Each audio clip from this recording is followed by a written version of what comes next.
Magandang araw sa inyo.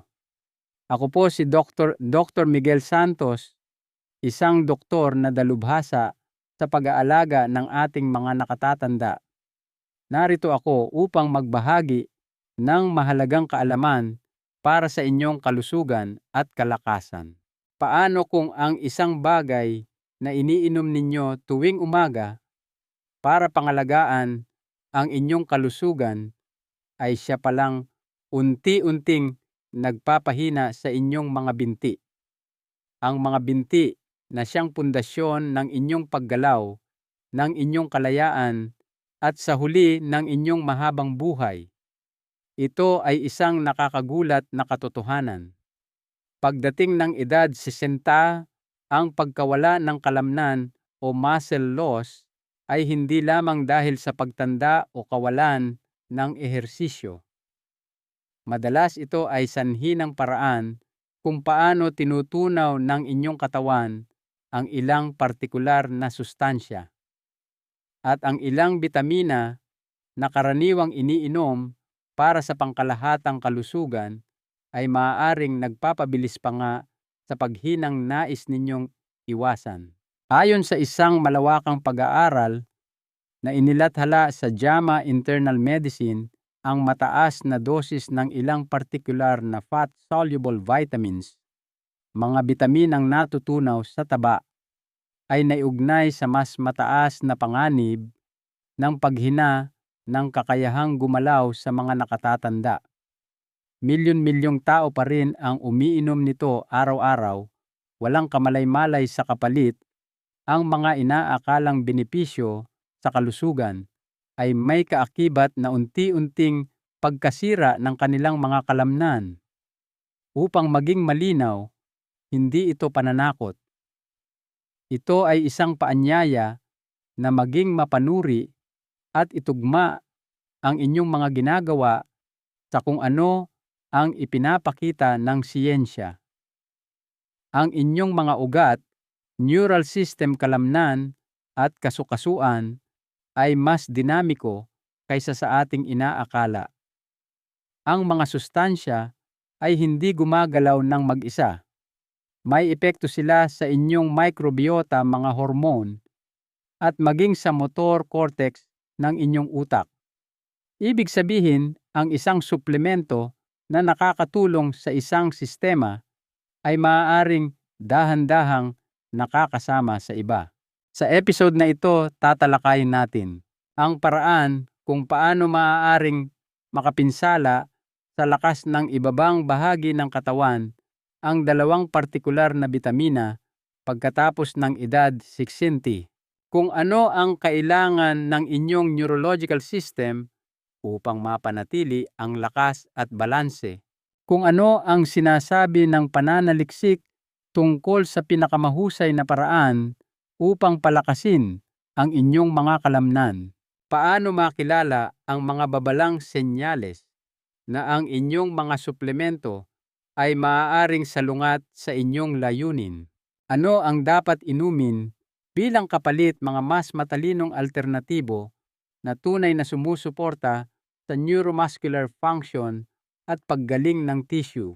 Mga pang-araw-araw na gawain upang protektahan ang inyong mga binti habang tumatanda sa pamamagitan ng pagkain, ehersisyo at tamang oras. At kung paano iakma ang inyong rehimen ng suplemento batay sa siyensya, hindi sa patalastas. Sabay nating tuklasin ito upang manatili kayong matatag, malakas, at may kakayahan sa mga darating na taon. Ang kabalintunaan ng vitamin E. Kapag ang sobra ay nakakasama, malamang narinig na ninyo ito nang paulit-ulit, ang mga antioxidant ay tumutulong na labanan ang pagtanda. Totoo naman iyan sa maraming sitwasyon. Ang kabalintunaan ay ang labis na mabuting bagay ay maaaring makahadlang sa likas na kakayahan ng katawan na palakasin ang sarili nito. Isa sa mga pinakakilalang antioxidant na bitamina ay ang vitamin E. Dahil ito ay fat-soluble, naiimbak ito sa mga tissue ng inyong katawan, lalo na sa kalamnan at taba. Bagamat mahalaga ito para sa pagprotekta sa mga selula mula sa pinsala, natuklasan ng pananaliksik ang isang hindi gaanong kilalang disbentaha: ang pag-inom ng mataas na dosis ng suplementong vitamin E ay maaaring makapigil sa kakayahan ng inyong kalamnan na lumakas at umangkop, lalo na pagkatapos ng ehersisyo. Himayin natin ito. Ayon sa isang pag-aaral noong 2004 sa Journal of Physiology, ang mga taong uminom ng malalaking dosis ng vitamin E at C habang sumasailalim sa isang programa ng strength training ay nakaranas ng makabuluhang pagbawas sa kanilang paglakas at paglaki ng kalamnan kumpara sa mga hindi uminom ng suplemento. Bakit? Dahil pinigilan ng mga antioxidant na ito ang oxidative signaling, isang mahalagang mekanismo kung saan ang maliliit na antas ng reactive oxygen species ROS ay nagsisilbing mga mensahero upang mag-udyok ng paglaki at pag-angkop. Sa madaling salita, kailangan ng inyong mga kalamnan na makaranas ng kaunting oxidative stress upang lumakas.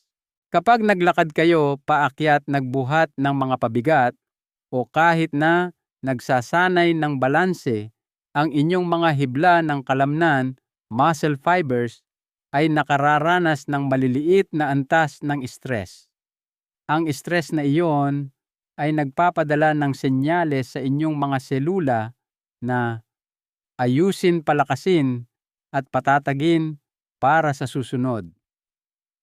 Ngunit kapag binaha ninyo ang inyong katawan ng mataas na dosis ng antioxidant tulad ng vitamin E, para ninyo na ring pinatahimik ang senyales na iyon. Iniisip ng inyong katawan na okay ang lahat, kaya hindi na ito nag-aabalang mag-rebuild o mag-repair. Ito ay partikular na nakakabahala paglampas ng edad 60, kung kailan nangyayari ang anabolic resistance, isang kondisyon kung saan ang mga kalamnan ay hindi na gaanong tumutugon sa mga senyales ng paglaki. Ang mga nakatatanda ay maaaring mangailangan ng mas malakas na pampasigla upang matrigger ang paglaki ng kalamnan.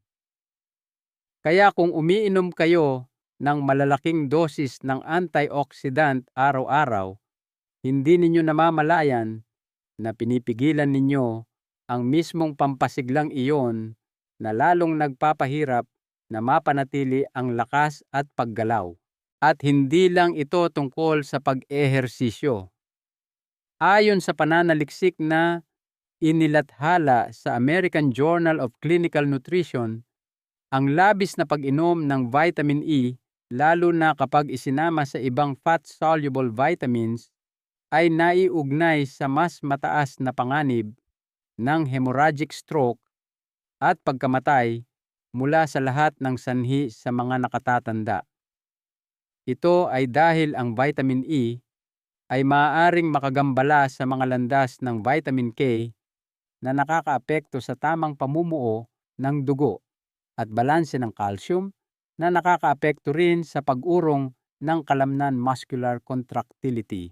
Naramdaman na ba ninyo na medyo mas nanghihina kayo o hindi matatag sa inyong mga paa pagkatapos magsimula ng isang bagong rehimen ng suplemento?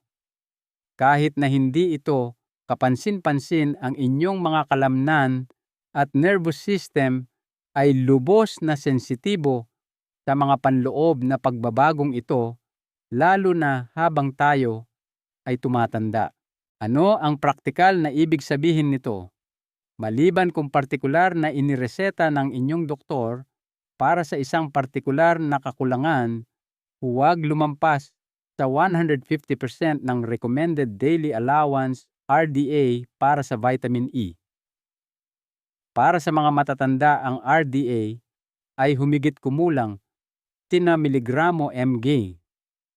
Maraming mga anti-aging na tableta ay naglalaman ng 400 hanggang na 1,000 IU international units na kadalasan ay 10 beses na mas mataas kaysa sa kailangan. Kung ang inyong multivitamin ay naglalaman ng higit sa 100 IU, isaalang-alang ang pagbabawas ng dosis o pag-iwas dito, lalo na kung kumakain na kayo ng mga berdeng madahong gulay, almendras at buto. Lahat ay mayaman sa natural na vitamin E. Isipin din ang inyong workout regimen. Kung nagsasagawa kayo ng resistance training o pagsasanay sa balanse na dapat ninyong gawin pagkatapos ng edad 60, gusto ninyong tumugon ng buo ang inyong mga kalamnan. Huwag patayin ang senyales na kailangan nila para lumago. Ang nakatagong panganib ng sobrang vitamin A. Ang vitamin A ay mahalaga para sa malusog na balat, mata at immune system. Ngunit pagdating sa inyong mga buto, kalamnan at pangmatagalang paggalaw, ang mas marami ay tiyak na hindi mas mabuti. Nakakagulat, maraming nakatatanda ang hindi namamalayan na umiinom ng mapanganib na dami ng preformed vitamin A, tinatawag ding retinol, sa pamamagitan ng mga suplemento, multivitamin at mga pagkaing pinatibay, fortified foods, at ang tahimik na sobrang kargang ito ay naiugnay sa pagbaba ng densidad ng buto, panghihina ng kalamnan at mga problema sa balanse. Ayon sa isang malaking pag-aaral na inilathala sa New England Journal of Medicine, ang mataas na antas ng retinol sa dugo ay naiugnay sa mas mataas na panganib ng bali sa balakang, hip fracture sa mga nakatatanda kahit na sa mga hindi kulang sa vitamin D o calcium. Bakit? Dahil ang labis na pag-inom ng vitamin A ay nagpapagana sa mga osteoclast, mga selulang sumisira ng buto, at pinipigilan ang aktibidad ng mga osteoblast, mga selulang gumagawa ng buto. Ngunit hindi lang ito tungkol sa kalansay.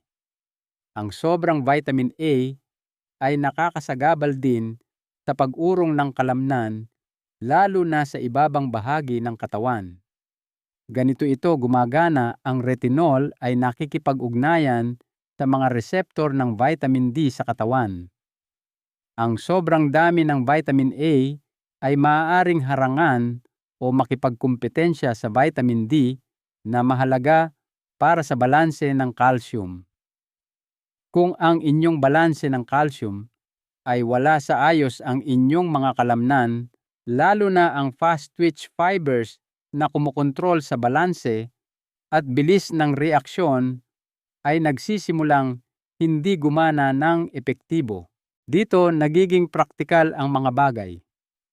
Nakaranas na ba kayo ng paminsan-minsang pagkadapa habang naglalakad o pakiramdam ng pagkabalisa sa hindi pantay na lupa? Maaaring higit pa ito sa pagtanda. Maaaring ito ay isang banayad na senyales ng neuromuscular desynchronization, kapag ang inyong mga kalamnan at nerbiyos ay hindi nag-uusap ng maayos, na kadalasang sanhi ng kawalan ng balanse sa nutrisyon. Sa katunayan, isang pag-aaral sa American Journal of Clinical Nutrition ang nagpakita na ang mga nakatatandang kumukonsumo ng malalaking halaga ng preformed vitamin A sa pamamagitan ng kanilang diyeta o mga suplemento ay may mas mataas na panganib na matumba at mas maraming paghihirap sa mga aktibidad na nangangailangan ng koordinasyon, kahit na maganda ang kanilang paningin at pangkalahatang paggalaw. Ang problema ay may dalawang anyo ng vitamin A sa mga suplemento at produktong mula sa hayop. Preformed vitamin A retinol at retinol esters, at provitamin A na nasa mga pagkaing halaman tulad ng kamote at karot. Ang preformed na uri ang maaaring maging nakakalason sa labis na dosis. Ang provitamin A ay mas ligtas sa mas malalaking dosis dahil kinokonvert lamang ito ng katawan kapag kinakailangan. Sa kasamaang palad, maraming multivitamin, lalo na ang mga ipinagmamalaki para sa healthy aging, ay naglalaman ng 250% hanggang 750% ng RDA para sa vitamin A sa anyo ng retinol. Ito ay higit pa sa kailangan ng katawan, lalo na kung kumakain na kayo ng mga pagkaing natural na naglalaman nito tulad ng gatas, atay o itlog. Ano ang maaari ninyong gawin? Narito ang isang madaling gamitin na tool. Suriin ang inyong mga label.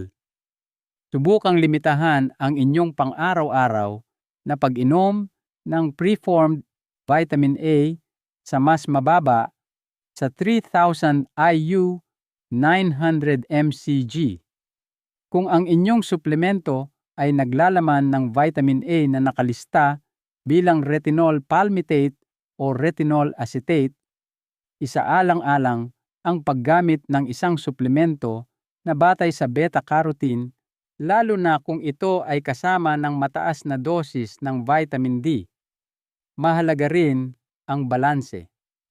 Ang pinakamainam na sitwasyon ay isang dieta na mayaman sa makulay na gulay, katamtamang kadwa at sapat na D. Ang synergy na ito ay hindi lamang sumusuporta sa densidad ng buto, kundi nagtataguyod din ng makinis at tumutugon na pag-urong ng kalamnan na partikular na mahalaga sa mga hita-balakang at mga kalamnan na pampatatag na tumutulong na maiwasan ang pagbagsak. Isipin ang inyong mga binti bilang isang instrumentong pangmusika. Ang mga nerbiyos ang konduktor at ang mga kalamnan ang instrumento. Kung ang isang bahagi ay masyadong pinalakas, ang buong pagtatanghal ay nagdurusa. Huwag hayaan ang isang bitamina na may mabuting intensyon na dahan-dahang sirain ang inyong sistema. Kung nais ninyong manatiling malakas, may koordinasyon at tuwid hanggang sa inyong ika-80 taon at higit pa. Ang sentiisa, ang hindi inaasahang bayani. Bakit kailangan mo ng kaunting stress?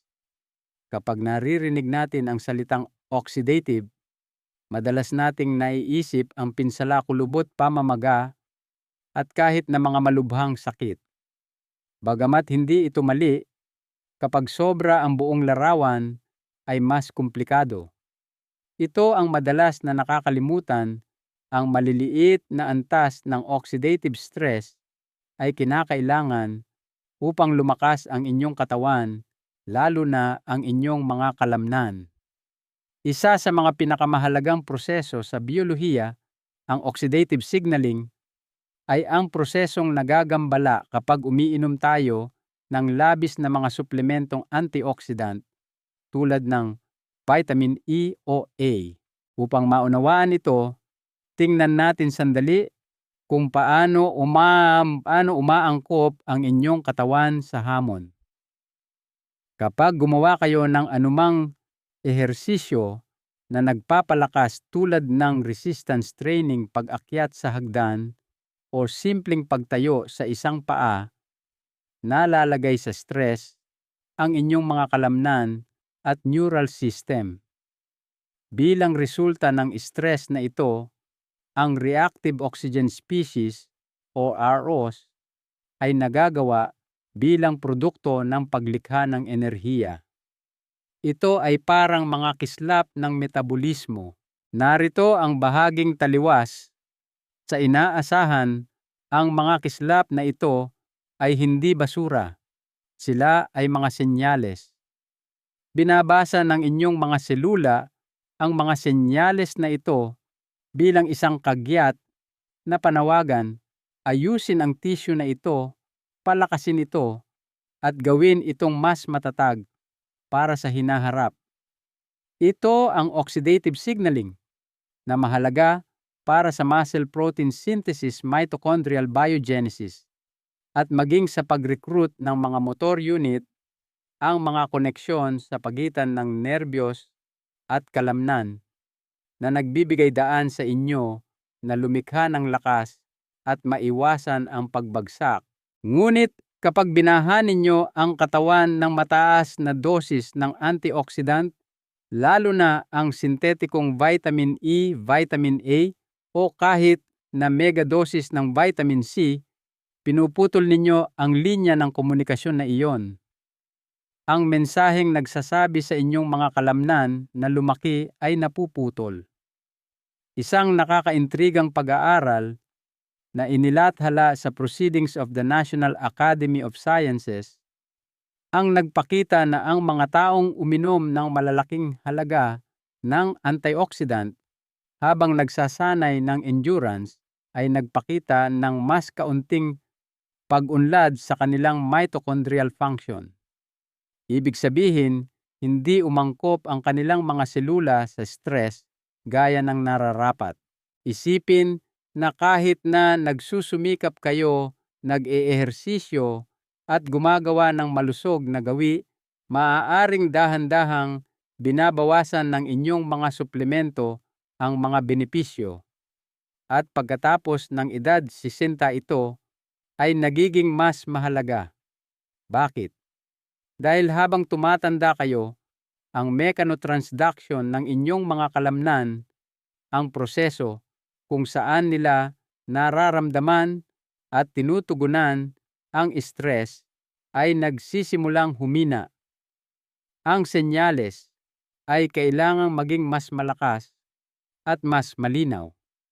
Ang oxidative signaling ay nagiging iyong kakampi, hindi iyong kaaway. Narito ang isang protocol na dapat isaalang-alang. Iwasan ang pag-inom ng mga suplementong antioxidant bago o pagkatapos agad mag-ehersisyo.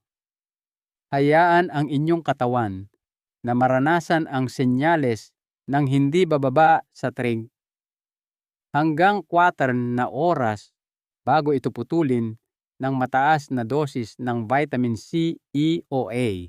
Mag-focus sa pagkuha ng mga antioxidant mula sa buong pagkain tulad ng mga berdeng madahong gulay, luyang dilaw, turmeric at mga berry na nag-aalok ng balanseng kombinasyon ng mga phytochemical na mas mahusay na makokontrol ng inyong katawan.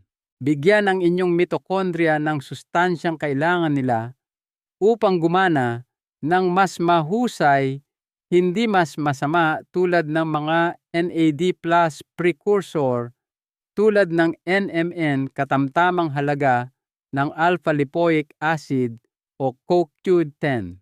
Ang aktibidad ng inyong utak ay kasing halaga. Ang oxidative signaling ay tumutulong sa paggawa ng brain-derived neurotrophic factor o BDNF, isang sangkap na nagpapanatili sa inyong mga motor neuron na flexible at matalas. Ang resulta nito ay mas mahusay na koordinasyon, mas mabilis na mga reflex, at mas malakas na koneksyon sa pagitan ng isip at kalamnan, lalo na sa mga binti at balakang. Ang maestro ng paggalaw, ang iyong nervous system. Ang pagkakaroon ng malalakas na binti ay nangangailangan ng higit pa sa malalakas na kalamnan. Nagmumula ang mga ito sa isang malapit na ugnayan sa pagitan ng mga kalamnan na iyon at ng inyong utak at spinal cord. Ang nervous system ang koneksyon na iyon. At bagamat madalas itong hindi pinapansin sa mga talakayan tungkol sa pagtanda at paggalaw, ito ay napakahalaga. Hindi alam ng maraming tao na ang pag-inom ng labis na bitamina ay maaaring makaimpluwensya sa kung gaano kahusay gumagana ang inyong neurological system, na maaaring makapinsala sa mga reflex balanse koordinasyon at maging sa lakas ng pag-urong ng inyong mga kalamnan. Ang inyong nervous system ay gumagana sa pamamagitan ng parehong chemical at electrical na mga senyales. Upang maipadala ang mamaubala ang mga mensaheng ito, kailangan ang hindi nasirang myelin sheath, ang insulasyon sa paligid ng inyong mga hibla ng nerbiyos, malusog na mga neuron, at epektibong paggana ng neurotransmitter. Kapag gumagana ng maayos ang lahat, mabilis na tumutugon ang inyong mga kalamnan, tumpak ang inyong balanse, at mabilis ang inyong reaksyon kahit sa inyong ika-60, ika-70 at higit pa. Narito ang problema: ang mataas na dosis ng ilang bitamina, lalo na ang mga fat-soluble tulad ng A at E, ay maaaring makagulo sa maselang balanseng sistemang iyon. Halimbawa, ang labis na vitamin A ay ipinakitang negatibong nakakaapekto sa neuroplasticity, ang kakayahan ng inyong utak na umangkop at mapanatili ang koordinasyon ng motor. Sa mga eksperimento sa hayop, ang mataas na pag-inom ng retinol ay nagpababa ng synaptic plasticity sa mga rehiyon na nauugnay sa kontrol ng motor. Susunod ay ang vitamin E. Bagamat isang antioxidant, ang sobrang E ay maaaring makapinsala sa mitochondria ng inyong mga neuron na nagpapababa sa kanilang kakayahang gumawa ng ATP, ang unit ng enerhiya na kailangan ng inyong mga nerbiyos para gumana. Isang pag-aaral sa Neurobiology of Aging ang nagsabi na ang mga nakatatanda na may napakataas na antas ng vitamin E ay may mas mababang nerve conduction velocity, na nangangahulugang mas mabagal gumana ang kanilang nervous system. Narito ang isang praktikal na taktika: maliban kung inireseta ng doktor, panatilihin ang inyong pag-inom ng mga fat-soluble vitamins at K sa pagitan ng 100% hanggang 150% ng inyong pang-araw-araw na pangangailangan. Hindi tulad ng mga water-soluble vitamins na iipon ang mga ito sa inyong mga tissue sa paglipas ng panahon. Unahin ang mga sustansyang sumusuporta sa paggana ng nerbiyos at bilis ng pagpapadala ng signal. Kasama dito ang magnesium L-threonate na tumatawid sa blood-brain barrier at nagpapataas ng synaptic density. Vitamin B1 na mahalaga para sa metabolismo ng enerhiya ng nerbiyos at pagkumpuni ng myelin, at omega-3 fatty acids, lalo na ang DHA na kailangan para sa pagpapanatili ng mga flexible na lamad ng neuron. Isipin din ang inyong mga pattern ng paggalaw. Nagbabago ang inyong nervous system ayon sa kung paano ninyo ito ginagamit. Kaya ang mga ehersisyo tulad ng pagtayo sa isang binti, mga pagsasanay sa balanse, o kahit na magaan na agility drills, mga sidestep, mabilis na pag-ikot ay epektibo, ngunit kung ang inyong mga nerbiyos ay chemically nourished upang gumana ng epektibo. Ang gabay sa suplemento: ano ang dapat inumin? Bilang kapalit, tinalakay na natin kung ano ang dapat iwasan o limitahan, lalo na ang labis na vitamin A at E. Ngunit ang pag-alam kung ano ang dapat inumin bilang kapalit ay kasing halaga para sa pagpapanatili ng pangmatagalang paggalaw at pagbuo ng malakas at tumutugon na mga binti. Narito kung ano ang sinasabi ng pag-aaral. 1. Vitamin D3 at K2. Isipin ang pares na ito bilang mga arkitekto ng matibay at kapaki-pakinabang na tissue. Pinapataas ng D3 ang lakas ng kalamnan sa pamamagitan ng pagpapabuti ng pagsipsip ng calcium at pagpapadali sa pag-activate ng fast-twitch muscle fibers. Samantala, tinitiyak ng K2 na ang calcium ay napupunta sa inyong mga buto sa halip na sa inyong mga ugat o malambot na tissue. Protocol, uminom ng 1,000 hanggang 2,000 IU ng D3 kasama ng 90 hanggang 120 mcg ng K2, isang kombinasyon ng MK4 at MK7 araw-araw. Inumin ito kasama ng pagkain na may malusog na taba para mapabuti ang pagsipsip. 2. Magnesium L-threonate o glycinate. Ang magnesium ay may direktang epekto sa pagpapadala ng signal ng nerbiyos, pag-urong ng kalamnan at paggawa ng enerhiya ng selula. Partikular ang magnesium L-threonate ay tumatawid sa blood-brain barrier at nagpapadali sa neuromuscular synchronization. Protocol, ang pag-inom ng 100 hanggang 200 mg ng magnesium L-threonate sa gabi ay maaaring magtaguyod ng pagtulog, pag-relax at paggaling ng neuromuscular. 3. Creatine monohydrate. Hindi lang ito para sa mga bodybuilder. Ito ay isang natural na sangkap na nagpapataas ng produksyon ng ATP, ang enerhiya na ginagamit ng inyong utak at kalamnan upang gumalaw ng mabilis at may lakas.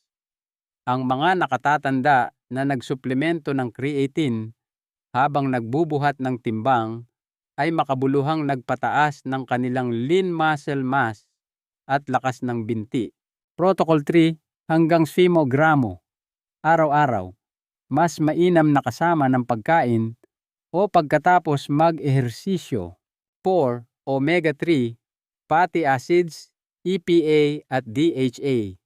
Pinapabuti ng mahahalagang lipid na ito ang nerve conductivity, pinoprotektahan ang mga lamad ng selula at binabawasan ang pamamaga. Isang pag-aaral ang natuklasan na ang mga nakatatanda na may mas mataas na antas ng DHA sa dugo ay may mas mahusay na lakas ng paghawak at kondisyon ng kalamnan. Protocol, layunin ang 1,000 hanggang 2,000 mg ng pinagsamang EPA at DHA araw-araw kasama ng pagkain. 5. Kurkumin mula sa luyang dilaw o turmeric. Ang natural na molekulang ito ay may malakas na katangiang anti-namumula. Mas mahalaga, pinoprotektahan nito laban sa pinsala ng oxidative nang hindi nakakasagabal sa mga adaptive signal, hindi tulad ng sintetikong antioxidants. Protocol, uminom ng 500 hanggang 1,000 mg ng curcumin na may black pepper extract, piperine, para sa pinakamahusay na pagsipsip alinman sa umaga o pagkatapos mag-ehersisyo. Upang maging malinaw, ang mga bitamina ay hindi isang panlunas sa lahat. Ngunit kapag isinama sa angkop na mga kasanayan sa paggalaw, tulad ng strength training 2 beses sa isang linggo, mga ehersisyo sa balanse, at araw-araw na paglalakad, nagbibigay sila ng isang kapaligiran kung saan ang inyong katawan ay maaaring tumugon at umunlad sa halip na tiisin lamang. Ang Daily Reset, isang praktikal na programa para sa iyong mga binti. Alam na ninyo ngayon ang mga panganib ng sobrang fat-soluble vitamins tulad ng A at E, pati na rin ang kahalagahan ng mga partikular na sustansya na tunay na sumusuporta sa paggana ng nerbiyos at kalamnan. Ngunit narito ang pinakamahalagang bahagi, hindi lamang kung ano ang inyong iniinom, kundi kung paano at kailan ninyo ito iniinom ang magtatakda kung ito ay makakatulong o makakasira sa inyong katawan. Ang huling bahaging ito ay nakatuon sa pagsasama-sama, ginagawang isang madaling pang-araw-araw na gawain, ang pananaliksik na nagtataguyod ng mahabang buhay, balanse, at suporta sa binti.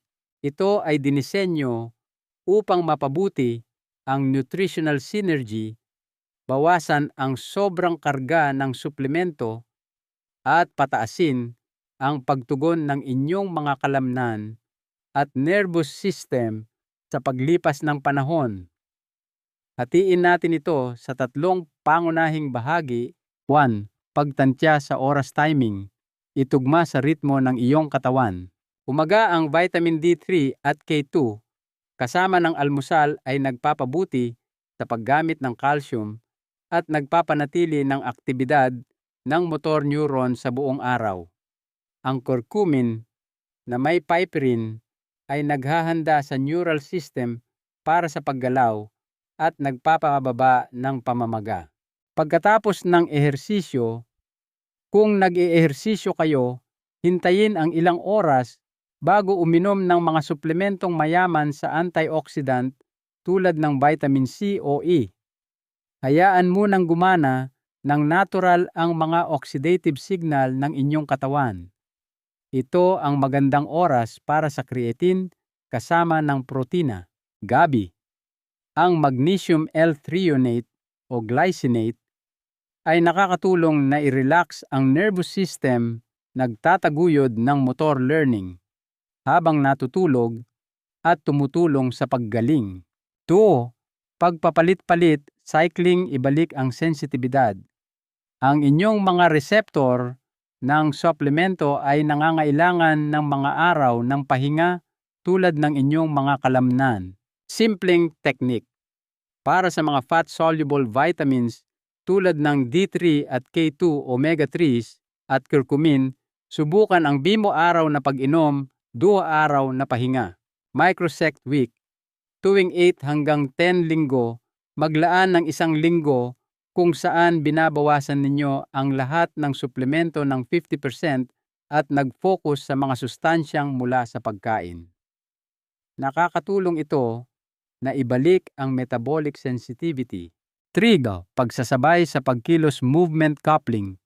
Palakasin ang senyales.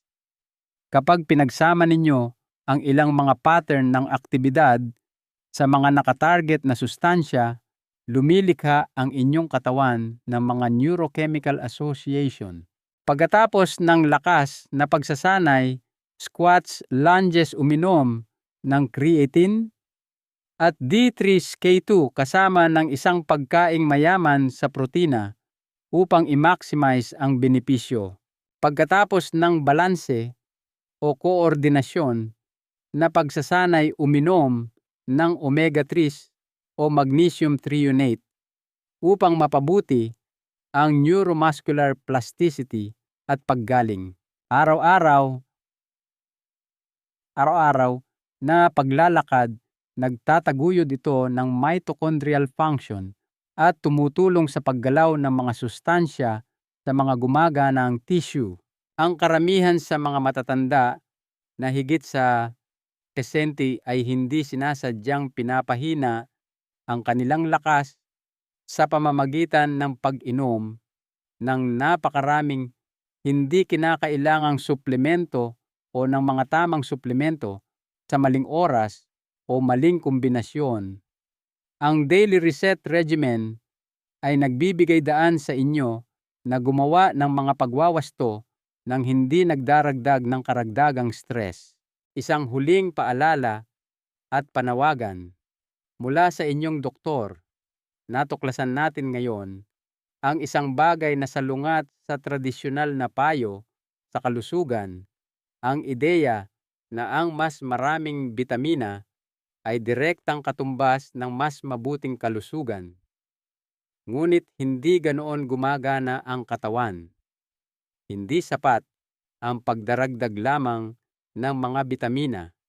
Ito ay tungkol sa pag-unawa kung paano sila nakikipag-ugnayan sa inyong mga kalamnan, sa inyong nervous system at sa inyong pang-araw-araw na gawain. Sinimulan natin sa pagtingin sa vitamin E at vitamin A at kung paano ang labis sa mga ito ay maaaring dahan-dahang magbawas ng lakas ng binti at makagambala sa mga likas na senyales ng inyong katawan. Pagkatapos ay tiningnan natin kung paano ang kaunting oxidative stress ay talagang nakakatulong at kung paanong ang sobrang antioxidant ay maaaring pumigil sa natural na prosesong ito. At sa huli, nagbigay tayo ng isang siyentipikong diskarte sa kung ano ang dapat inumin, mga sustansyang tulad ng vitamin D3 at K2, creatine, omega-3s, magnesium at curcumin at kung paano ito isasama sa inyong araw-araw na buhay. Narito ang pinakamahalagang aral. Ang inyong katawan ay hindi nasisira. Ito ay nagbabago. At ang nangyayari sa inyong ika-70, ika-70 o higit pa ay hindi ang simula ng isang hindi maiiwasang paghina. Ito ay ang simula ng isang bagong yugto ng optimisasyon kung saan ang layunin ay makipagtulungan sa inyong biyolohiya, hindi labanan ito. Ang mahalagang aral sa buhay mula sa inyong doktor, ang tunay na kalakasan ay hindi lamang nasusukat sa bigat na kaya ninyong buhatin, kundi sa karunungan na pangalagaan ang inyong katawan ng may pag-iingat at tamang kaalaman. Ang pagtanda ay isang pribilehiyo at ang pag-aalaga sa templo ng ating katawan ay ang pinakamataas na pagpapakita ng pasasalamat para sa pribilehiyong iyon. Kaya't hinahamon ko kayo, subukan ninyong gumawa ng isang pagbabago ngayong linggo. Suriin ang mga label ng inyong mga suplemento. Kung umiinom kayo ng higit sa 150% ng inirerekomendang pang-araw-araw na dosis ng vitamin A o E, lalo na mula sa sintetikong anyo, huminto sandali at suriin muli. Ang isang pagbabagong ito ay maaaring magdulot ng malaking pagkakaiba sa inyong enerhiya balanse at lakas ng binti sa mga darating na buwan. Kung nakita ninyong kapaki-pakinabang ito, kung nagbukas ito ng inyong isipan sa isang bagong bagay, o kung nagbigay ito sa inyo ng isang kasangkapan na wala kayo dati, hinihikayat ko kayong mag-subscribe sa channel na ito. Mag-iwan po kayo ng komento sa ibaba aling bitamina ang nagpabago sa inyong isipan o ano ang inyong sandata para sa enerhiya at lakas ng binti. At laging tandaan, hindi ang pagiging perpekto ang nagpapalakas sa inyo. Ito ay ang pagbuo ng mga gawi na maglilingkod sa inyo sa hinaharap, manatiling matatag at patuloy na lumago.